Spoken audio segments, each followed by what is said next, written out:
Today we are doing heel elevated front squats in our classes. I wanted to talk a little bit about why we would do these, when you might use it, who it's for, / who you should probably use it a little bit less or even more for. So let's talk about what it is. So first thing, heel elevated front squat looks like this.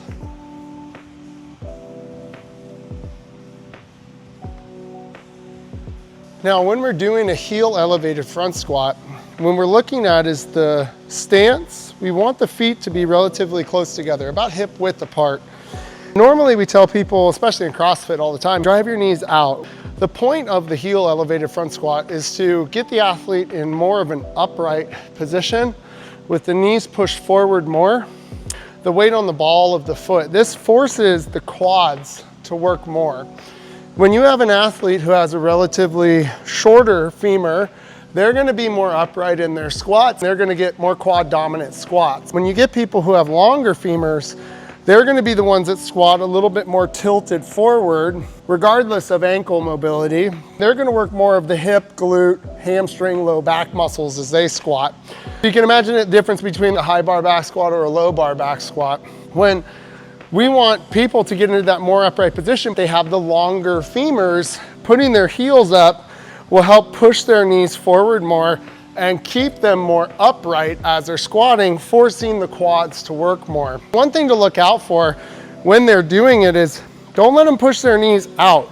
When you do that, you engage the glute muscles more. We're trying to work the quad muscles. So keep those knees pointed forward, relatively close together as they come to the bottom, with the chest up and then coming out of it from there. Another thing to watch out for when they're doing these heel elevated front squats are those hips flying up. What we don't want to see is this. The athlete's upright, and as they come up, watch my hips. They go back and the bar comes forward. That's me using my hip and glute muscles more to get into that position. What we want to see instead is this. Knees go forward and the athlete's going to drive straight up through that position. You can see on me that that's a really tough position to get through because I am more of a hip dominant athlete. I've been doing CrossFit for most of my life. When I squat, I have a tendency to push those knees out and I sit into those hip and glute muscles more. I don't bring those feet as close together and use those quad muscles as much.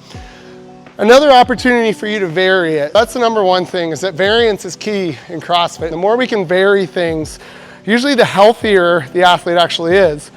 If we stick to the same motor patterns over and over and over and over again, we can lead to imbalances or even injury over time. So that's key number one, that this adds variance to our squat, which is good for everybody. Key number two is I might actually have somebody, when we're doing back squats or front squats, for example, front squat would be a better thing to use in this scenario because front squat is more anterior dominant. You're trying to work those quads. You see somebody who's lifting, as they come down, they cantilever forward.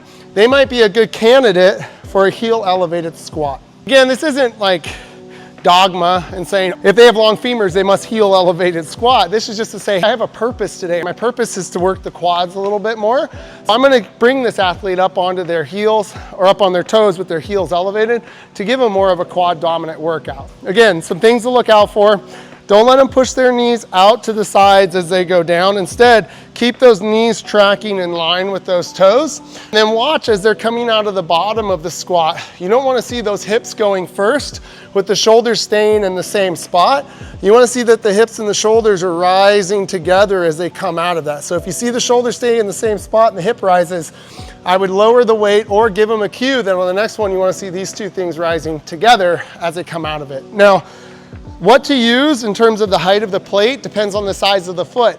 What I don't want to see is that they're barely balancing on their tippy toes. They should have the ball of their foot on the ground with the heel elevated up. So some people might be a 45-pound plate, 35-pound plate, 25-pound plate, depending on the size of their foot. Give it a shot next time you guys do some front squats and see if it helps your athletes feel those quad muscles a little bit more.